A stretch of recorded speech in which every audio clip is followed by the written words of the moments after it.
how far this time the army is prepared to go to try to enforce order. Bridget Kendall, BBC News. Well, let's speak to Joel Rubin, who is Director of Policy and Government Affairs at Ploughshares Fund, but a man who has held key positions in the US State Department, including on the department's Egypt desk. Joel Rubin is in Washington. Mr. Rubin, we've had Arab analysts telling us at the BBC that half the country has been alienated by the army's actions, and that just illustrates the dilemmas for the Obama administration. Could you expand on those dilemmas for us? Thank you, Adnan. The first dilemma is that the violence in the streets is ongoing, and this fluid situation where we don't really yet know how this will calm down and how the government will proceed to move forward, that's creating an uncertainty that causes a debate here in Washington to really be about the role and nature of the American relationship towards Egypt. There are many cool heads right now watching this, including what the Obama administration conveyed today about watching to see how it unfolds and communicating with the Egyptian military and others with whom the United States has influence. And that's really the key question. How will we communicate, and how will we ensure that what we're communicating is listened to? And then from that, I think you'll see American steps go forward. And clearly, it's all about realpolitik. It's about the United States protecting its own self-interests.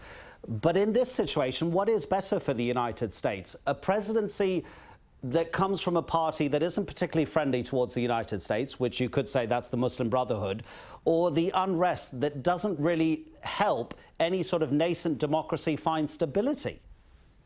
Well, the reality is that the Egyptian military is a key part of Egyptian life and Egyptian public life. But what we've seen over the last couple of years is that the Obama administration has been willing to work with those who are entrusted with leadership in that country. And when President Morsi, now deposed President Morsi, won the presidency, the United States worked with him, conveying principles about democratic development and hoping that that would be followed. Clearly, though, there was deep concern over the past several weeks in Washington about the growing protest movement, not about the nature of there being a protest, but of what this could portend. And having 20 million signatures and millions in the street certainly demonstrated there was deep rumblings of confusion on the street in Cairo. And so Washington is willing to work with who it sees come to power, but also at the same time is still going to be engaging and pushing for there to be calm and for this democratic process that the military committed itself to the other day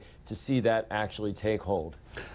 Do you think that the lack of condemnation of Mr. Morsi's removal, the lack of condemnation from Washington, is going to make many people in the Islamic world think that actually the United States is scared of political Islam as a philosophy of governance, that they don't want that kind of political Islam to be established around the world?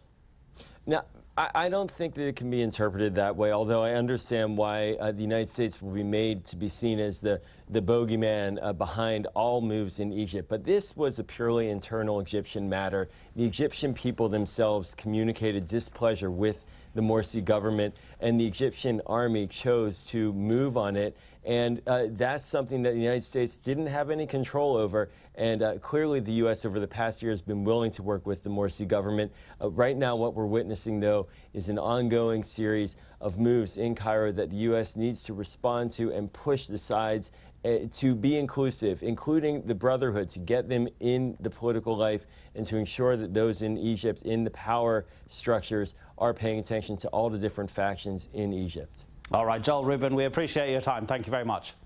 Thank you.